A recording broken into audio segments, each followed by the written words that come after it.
All right, hello everyone, and welcome to the Lore Council. This is Cade, and I'm joined today with Keith. Greetings. All right, so one day after recording our WandaVision review, we are here, he and I, to give our review on the first episode of The Falcon and the Winter Soldier. I never had the idea of reviewing WandaVision until we were like halfway through, like the series was halfway through. So I was like, we'll just wait until we were done. But now we're gonna be on top of it. We're gonna have Falcon and the Winter Soldier reviews every week. We're not gonna be late this time. We're finally gonna be on track. So, God willing. And speaking of being on track, jumping right in to the first episode, my spoiler-free thoughts are: it was just okay. Like, it wasn't amazing. It wasn't bad. It was like middle of the road setup for the next 5 episodes. So yeah, I'm feeling about the same way. I would say it was a little underwhelming. Like, I don't know. Some of the action was good, but I don't know. yeah, well, speaking of action, and we jump right into the episode with and this is what really kind of, it got my hopes up a little bit, like this that kind of beginning scene where they're on like the plane and like they're briefing Sam on what he has to do. And I don't know, it was really, I don't know, it showed a lot more character than you really ever see from Falcon, because, when has Falcon ever gotten like neat character moments? Because they're the Captain America movies. Yeah, and exactly. A little bit in Ant-Man.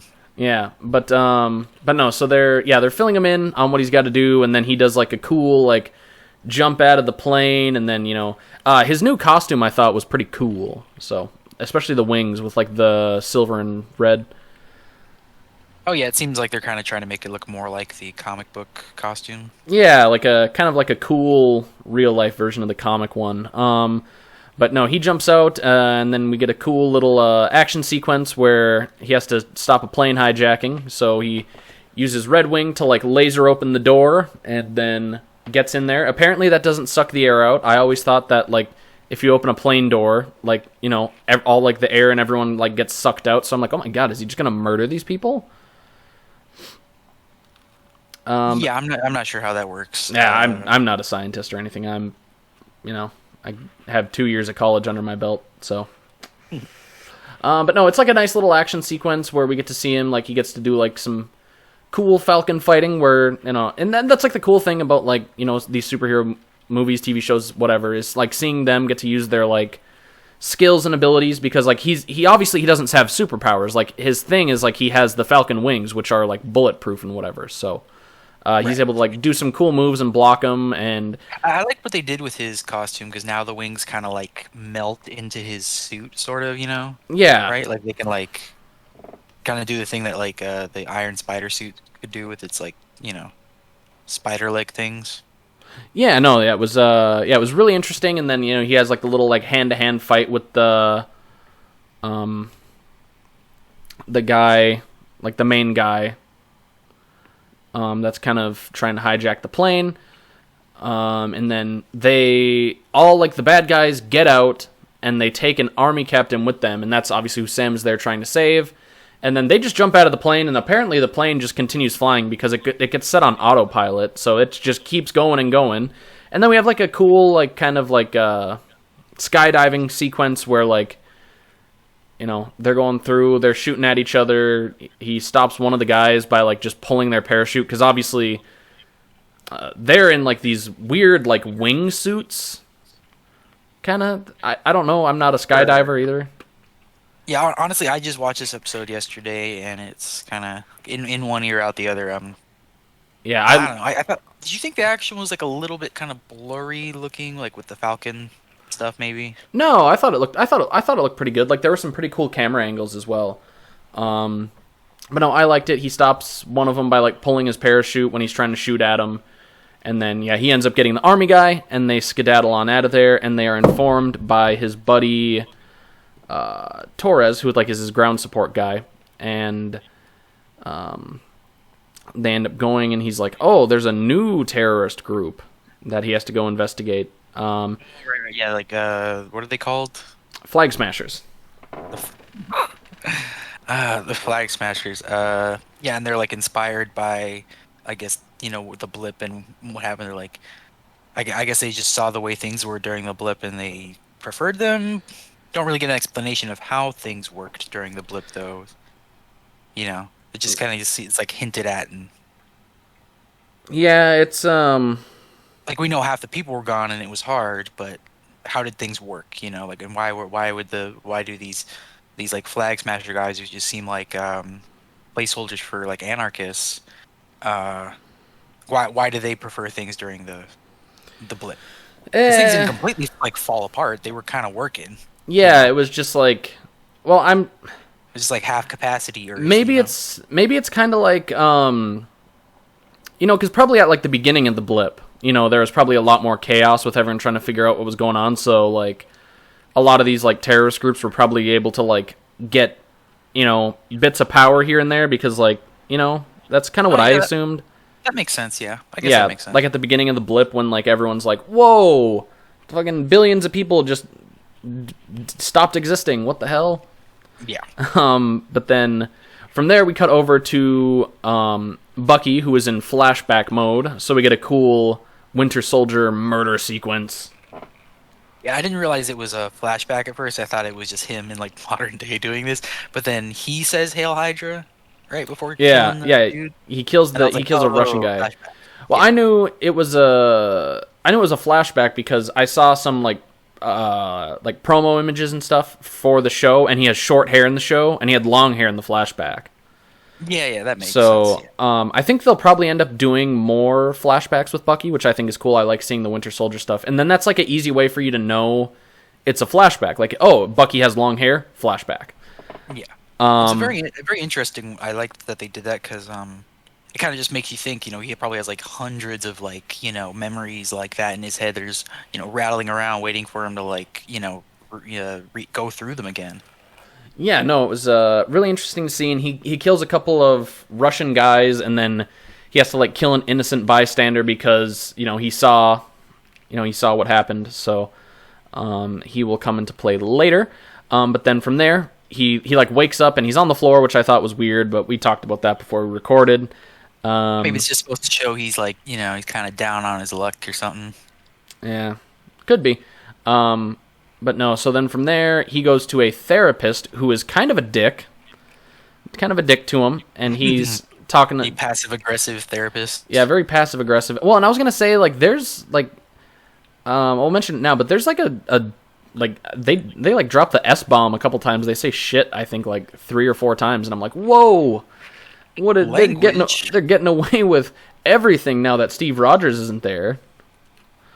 I mean, they said, did they say cuss words in WandaVision? Or no? No, I don't think so.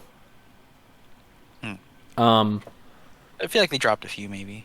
Yeah, it could have been. There was like that one time when like Darcy almost said like the F word. She's like, "Fuck." Oh yeah. Yeah, like a little like funny one. Well, because I don't know.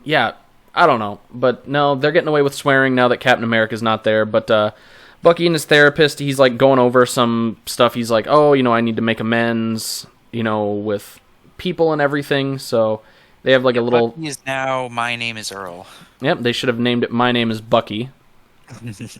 But no, from there he meets up with his he has like an old friend. He's, well, not old in the sense of he's known him a long time, but his friend is literally just a old man. And I don't know, they had like, it's like a nice, I like their little like dynamic of like, because obviously, Bucky, he looks like, he's like in his mid-30s or whatever. But obviously, like, since he was like frozen because of like getting froze and then all like the Winter Soldier stuff, like by a lot, like from his birth, he's like 106 years old or whatever. So I think it's kind of nice that like he met up with like a fellow old man, and they go out to lunch and they have like a nice little like funny like interaction where the old guy's pissed off because some dude's trying to throw stuff in his garbage, and then Bucky's like, "Oh, let's go to lunch," and he's like, "I don't wanna," and then Bucky's like, "But I'll pay," and he's like, "All right, but no talking." So nice little grumpy old man, always fun to see. Then they go out to their lunch at like a sushi place, and then old man puts the moves on a waitress for Bucky, and he's like, "Oh, hey, my hot friend wants to take you out." And then, Yeah, that was pretty cool. I like the Bucky stuff a lot better than the Falcon stuff. yeah, the Bucky stuff was a lot more interesting, and yeah, there's some good stuff with Sam that shows up later. But we get, yeah, so the waitress agrees because obviously she's talking to Sebastian Stan, so, she's not going to, turn him down for a date. And then from there we go back to Sam, who is, did we talk about when he gives up the shield? No. Okay, yeah, that was earlier, so we're going to backtrack a little bit, but yeah, after he returns from saving the army dudes, he gives up Captain America's shield, and he's like, he talks to Rhodey, and basically, he's like, well, it's been 6 months, and it still doesn't feel like mine, like, he just doesn't feel like worthy of it, and you made a good point of when we were talking about, Sam and Rhodey.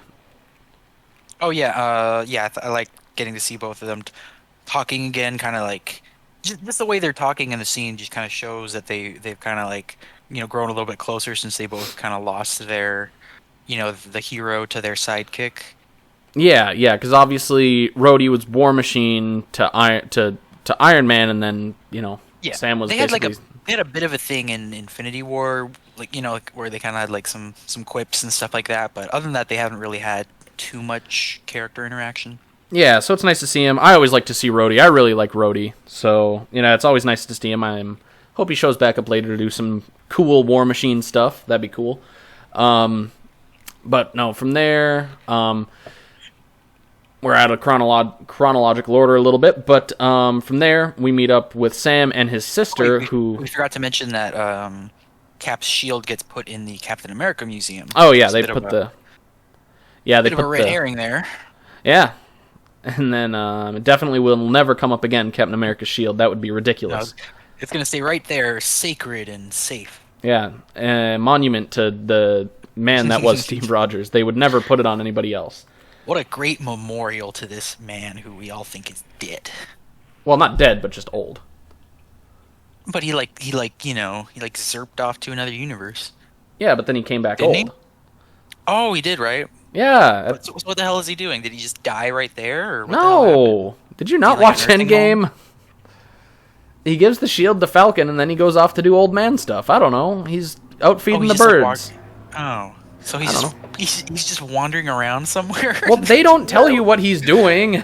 That's so stupid. I thought he did something other than that. No, he gives him the shield, and then he just goes off to, I don't know.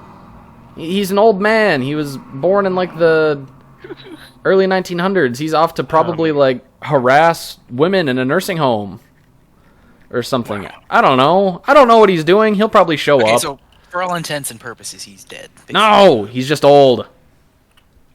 Why is everyone so sad?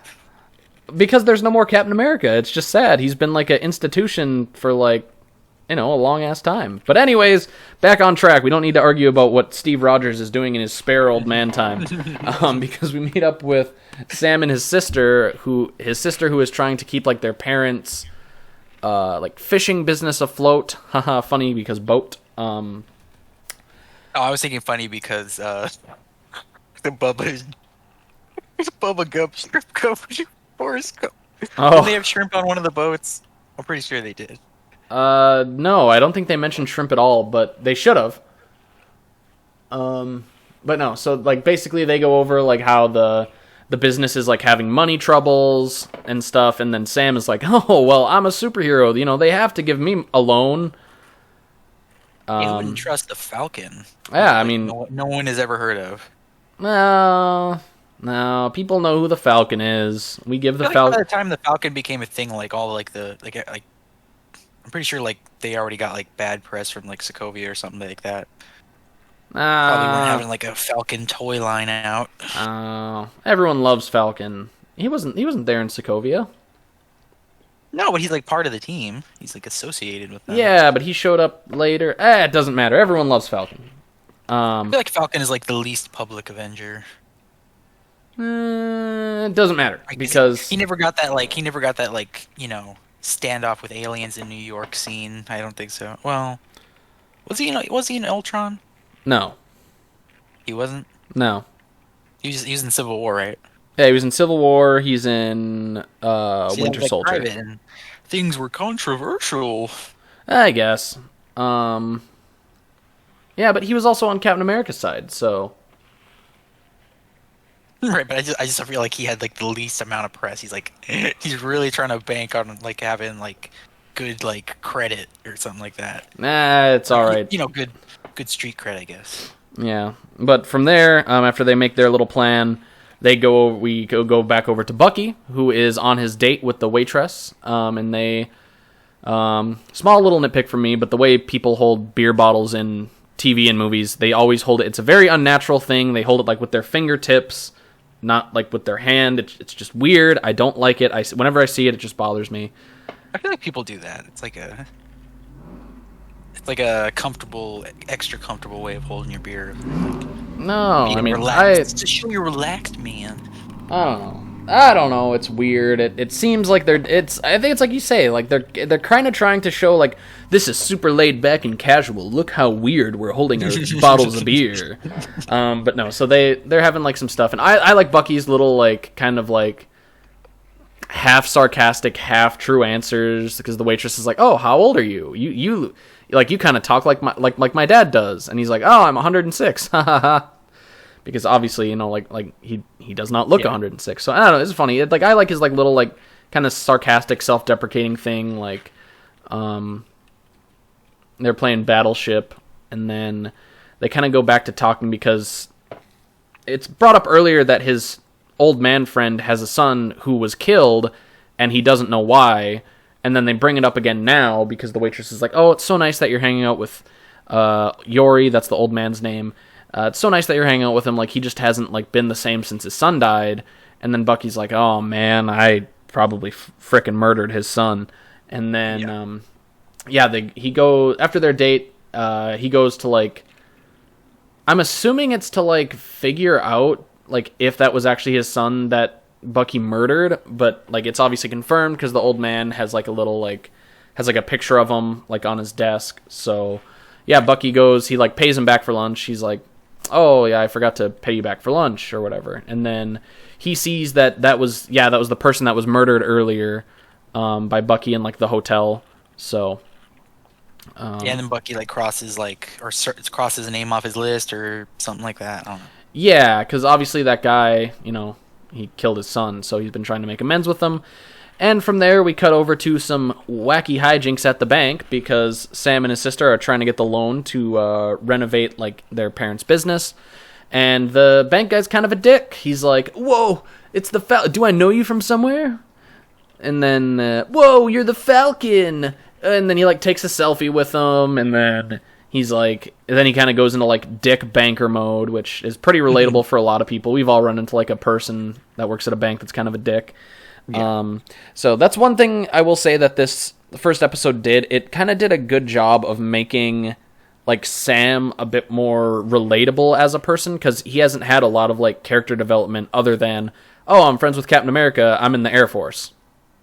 So it's nice that like we're getting like a kind of like his like human side where he's like, "Oh, I've got a sister and two nephews, and oh, we're having money trouble," but basically he's denied the loan because the banker's a dick, and he's like, "You haven't had income in the past 5 years," which obviously Sam, he got snapped away. So, and his sister even says it. She's like, it's hard to have an income when you don't exist. So, but he ends up getting denied, but before he denies him and everything, he very dickishly like asks, he's like, "Oh, could we take another selfie, but have your wing or like your arms spread out?" And yeah, they end up leaving there, and then him and his sister have like a nice little discussion because his sister didn't get snapped away, so she's like bringing up like, "Oh, you weren't there, you didn't see like everything we had to go through, and even then, you've always been kind of like, you've been in the Air Force, you've been off doing Falcon stuff.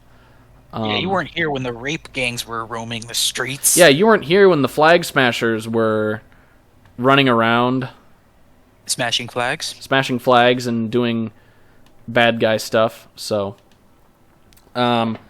No, but it was a really nice scene. I really liked it, so it worked pretty good. And then from there, we get over to it cuts back over to Torres, who is in Switzerland investigating like the Flag Smashers, and then they're robbing a bank. So yeah, they have a little. Yeah, now I remember the sequence, and then like there's like a bunch of people and stuff. They kind of have like a Joker sort of sequence where like the mask guy like comes out with the money, and then like they're like handing it off. And Yeah. Fusion. Yeah. Oh, and then so the guy has like super strength and like punches him like across like the fucking courtyard or whatever. Yep. It's like, who's that guy? Yeah, big Jack dude. No clue who it is. Like, I honestly, like, I have no idea who it is. He's just some buff villain. Maybe he'll be like another Winter Soldier or something. Oh, yeah, that could be. But yeah, from there we cut over to Sam, who was watching the news. Or well, he's like watching the news, and then his sister comes in, or he's just like hanging out. He's not watching the news yet. His sister comes in, and she's like, "Oh, you have to see this." And then they turn it on, and then the government has made a new Captain America who looks really derpy and has kind of like a fat face that is only accentuated by like the Captain America helmet. Yeah, I like the way they set it up, though. Like, they have this, like, big thing, you know, we need a symbol, we need someone to get behind, and then it's, like, cutting to, like, Anthony Mackie's face, you know, and you're kind of thinking, like, oh, is it him, you know, and then we need Captain America again, apparently, and then... Yeah, and we they don't need a new symbol, we'll just rehash the old one. Yeah, well, that's because when Sam was giving up the shield at the start of towards the beginning of the episode, he brings up, he's like, oh, like, we need new heroes, we need new people to look up to, and then, you boomer government is like, no, we need the things from when I was a kid. You darn youngsters with your Falcons and Spider-Mans. But no, so they bring back Captain America, who definitely does not have, like, the super soldier serum. He's, like, a really lanky dude, like, not jacked or anything, so... interesting to see where they go, and that's obviously where the episode ends. I made sure to watch the credits. The big hook. Big hook. Like, what are they going to do? New Captain America. So yeah, no end credit scene, no mid credit scene. So kind of interesting they didn't do that. Yeah, I'm looking forward to the next episode. Hopefully they do something interesting, with this. Hopefully the next episode is more interesting than this one, because this one was kind of boring. Yeah, not great. But you know what? Like it's kind of the same thing as like when we talked about WandaVision. It like the first episode, a lot of times, it's not going to be the best one. It's kind of just there to set everything up and get everything moving. Yeah, but I don't know. I was expecting this to be a little bit better, but I guess. Yeah. Whatever. Yeah, we got a little bit of action at the beginning. I was kind of... Let's see what Falcon's doing on his downtime. Oh, he's getting alone with his sister. Whoa. Yeah, like Bucky's hanging out with an old guy. Yeah, no, but it's like you mentioned earlier, like the Bucky stuff was a lot better, more interesting to watch than the Falcon stuff. Yeah, because you care about his character and like his journey. He has like, Yeah, so... We got more going on in the old psyche there. Yeah, so it'll be... I'm intrigued to see where they go with it, especially with like the new Captain America. I didn't see that coming. Like Falcon's character at this point is just being the Captain America stan. Yeah, basically. Like, I don't know. So I kind of... My idea of it for where it's going to go, it's just my thought. Obviously, if it doesn't happen, I won't really care. But I think like they're going to have some hijinks with the new Captain America where... Sam's gonna realize like, oh, I need to be Captain America because this guy sucks. Like I don't know if they're gonna get put with him or something, and he's gonna be like really like derpy and kind of shitty at being Captain America. So then Sam's gonna be like, no, I need to be Captain America, and then maybe some conflict there. So make it like a big part of the show for or like a big conflict, the central conflict of the show. Then it'll probably just be like a funny thing that they maybe show sometimes or will have sometimes. Yeah, I definitely think it's going to be something that's resolved because, it just that doesn't seem like something they would bring up and then, oh, let's just have funny... Make it like a background thing. Yeah, funny derpy Captain America in the next Avengers movie. Whoa. he shows up and everyone's just like, no, shut up, fake Captain America, you suck. But no, Didn't he have like a gun or something? Yeah, he had like a pistol in a holster on his hip, and then, which I guess is kind of like... So maybe they are going to have like some action with him or something. Yeah, and I think that's kind of like a nice callback to like the original Captain America movie, where obviously like in World War II he's using a pistol, so... Yeah, that was cool. So yeah, no, it's nice that they get that. He looks really derpy, does not look like a Captain America. No. Because he's using like he's basically using like the Captain America costume from like... from like the last few movies where it's like got all this like, I don't know, like, what do you call it, a harness or what's all these like straps on his face and stuff, but he's got like a small face, so it's kind of weird. He looks like I don't know. Yeah, no, does not look good. He's no Chris Evans, that's for sure. No. But no, so overall, like I said at the beginning, kind of just to reiterate my thoughts, it was okay. Like, yeah, I'd give it like a 6 out of 10. Yeah, like a 6.5 out of 10. Decent episode, decent starting. Next week, hopefully we'll get to see what's going on. I kind of like the weekly releases thing. It kind of gives us something to look forward to and like think on and everything. So yeah, I guess it's more fun than just getting it all at once. Yeah, and then just binging it in a day. So. No, it's nice to have like that tension of like a cliffhanger. So all right. Do you have anything else to add to it? No. Hopefully, things pick up and get more, more intense. Not just like a day. I mean, hopefully this was just like the intro episode where we're just catching up with everyone, and the show's not going to be like a day in the life of Falcon and the Winter Soldier. Yeah. All right, so then without anything else to add, that'll be, this is Cade from the Lore Council signing off, and we will see you next week for episode 2. Later.